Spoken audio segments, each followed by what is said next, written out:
Kurs valuasi. Kurs valuasi itu adalah dapat didefinisikan sebagai jumlah uang domestik yang dibutuhkan, atau kalau kita analogikan ke dalam rupiah, banyaknya rupiah yang dibutuhkan untuk memperoleh satu unit mata uang asing.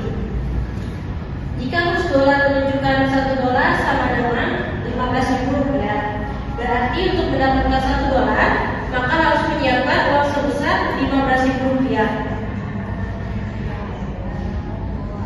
Jenis-jenis kurs valuasi dibagi menjadi 3 bagian. Yang pertama, kurs jual, yaitu harga yang diberikan bank atau money changer kepada seseorang yang ingin menjual valuta asing atau menukarkan rupiah dengan valuta asing. Ini berarti harga yang kita bayarkan untuk membeli mata uang asing. Contohnya, jika kurs jual dalam dolar itu adalah 15.300, artinya kita harus membayar 15.300 rupiah untuk membeli satu dolar. Yang kedua, kurs beli, yaitu harga yang diberikan bank atau money changer kepada seseorang yang ingin membeli valuta asing atau menukarkan valuta asing dengan rupiah. Ini adalah nilai yang kita terima saat menukar mata uang asing dengan rupiah. Contohnya, jika kurs jual dalam dolar adalah 15.000, maka saat kita menukar $1 di bank, kita akan menerima uang sebesar 15.000 rupiah. Yang ketiga, kurs tengah, yaitu kurs yang diberikan bank atau money changer kepada antara kurs jual dan kurs beli, atau dalam artian kurs jual dan kurs beli jumlah kemudian dibagi 2. Ini adalah rata-rata dari kurs jual dan kurs beli yang sering digunakan sebagai patokan atau acuan nilai tukar oleh bank dan lembaga keuangan. Contohnya, jika kurs jual adalah 15.300 dan kurs beli adalah 15.000 rupiah, maka kurs tengahnya adalah kurs jual ditambah kurs beli baru dibagi 2, yaitu 15.150 rupiah. Baik, selanjutnya kita masuk pada sistem kurs valuta, yaitu ada 5 ya di sini ya. Yang pertama yaitu sistem kurs mengambang atau floating exchange rate. Yang kedua, sistem kurs tertambat atau paget exchange rate. Yang ketiga, sistem kurs tertambat merangkak atau floating page. Yang keempat, sistem sekeranjang mata uang atau basket of currencies. Yang kelima, sistem kurs tetap atau fixed exchange rate. Kita masuk pada faktor yang mempengaruhi perubahan kurs valuta asing. Adapun faktornya yang pertama yaitu permintaan penawaran. Ketika permintaan terhadap mata uang tertentu naik, misalnya karena yang tinggi atau investasi asing, kurs mata uang tersebut cenderung menguat sebaliknya. Jika permintaan turun atau penawaran meningkat, kurs bisa melemah. Masuk yang kedua yaitu inflasi. Negara dengan tingkat inflasi yang lebih rendah cenderung memiliki mata uang yang lebih kuat. Hal ini karena daya beli mata uang mereka relatif stabil dibanding dengan inflasi tinggi. Yang ketiga yaitu suku bunga. Suku bunga yang lebih tinggi menarik investasi asing dan meningkatkan permintaan terhadap mata uang negara tersebut sehingga menguatkan kursnya. Yang keempat yaitu kebijakan ekonomi, misalnya karena tinggi atau investasi asing, kurs mata uang tersebut cenderung menguat sebaliknya. Jika permintaan turun atau penawaran meningkat, kurs bisa melemah. Masuk yang kedua yaitu inflasi. Negara dengan tingkat inflasi yang lebih rendah cenderung memiliki mata uang yang lebih kuat. Hal ini karena daya beli mata uang mereka relatif stabil dibanding dengan inflasi tinggi. Yang ketiga yaitu suku bunga. Suku bunga yang lebih tinggi menarik investasi asing dan meningkatkan permintaan terhadap mata uang negara tersebut sehingga menguatkan kursnya. Yang keempat yaitu kebijakan ekonomi dan politik. Stabilitas politik, kebijakan ekonomi yang baik, serta iklim investasi yang kondusif dapat meningkatkan kepercayaan terhadap mata uang suatu negara. Yang kelima yaitu ekspektasi pasar. Sentimen atau spekulasi pasar terkait kondisi ekonomi atau kebijakan negara juga mempengaruhi nilai tukar. Misalnya ekspektasi pertumbuhan ekonomi yang positif dan memperkuat kurs. Sekarang saya akan menjelaskan dampak perubahan kurs terhadap perekonomian suatu negara. Di sini ada beberapa dampak perubahan kurs terhadap perekonomian suatu negara. Yang pertama ada ekspor dan impor. Jika kurs mata uang menguat, produk ekspor menjadi mahal di pasar internasional, sehingga daya saingnya menurun. Sebaliknya, impor menjadi lebih murah yang dapat berdampak negatif pada industri lokal. Yang kedua, inflasi.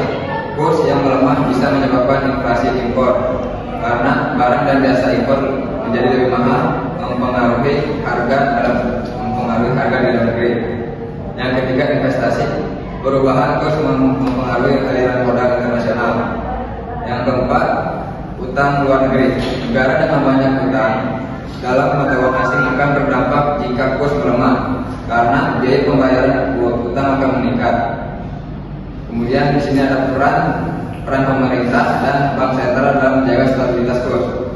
Yang pertama ada intervensi pasar valuta asing. Yang kedua, kebijakan suku bangsa. Yang ketiga, cadangan devisa. Yang keempat, kerjasama internasional. Kemudian di sini ada hubungan antara kurs valuta asing dengan arus modal dan investasi asing. Kurs valuta asing dan arus modal memiliki hubungan yang erat, terutama melalui mekanisme investasi asing. Yang pertama, investasi langsung asing atau FDI. Kurs yang stabil biasanya menarik investasi asing langsung karena investor lebih percaya diri dalam memproyeksikan keuntungan jangka panjang tanpa terlalu khawatir terhadap fluktuasi nilai tukar. Yang kedua, investasi portofolio, investasi dalam saham, obligasi atau instrumen keuangan lainnya. Yang ketiga, cadangan valuta asing. Arus modal yang besar ke dalam suatu negara dapat memperkuat kurs mata uangnya. Baik, demikian hasil presentasi kami. Dari materi kami, jika ada yang mau bertanya, kami silakan. Kami buka 3 termin pertanyaan. Saya Zalfares Maya Putri dari kelompok 5. Pertanyaannya adalah bank menawarkan 2 jenis kurs untuk mata uang asing, yaitu kurs beli dan kurs jual. Jelaskan bagaimana kurs beli dan kurs jual ini mempengaruhi transaksi yang dilakukan oleh importir dan eksportir. Oke, selanjutnya siapa? Saya akan menjawab dari pertanyaan Kak Zafar.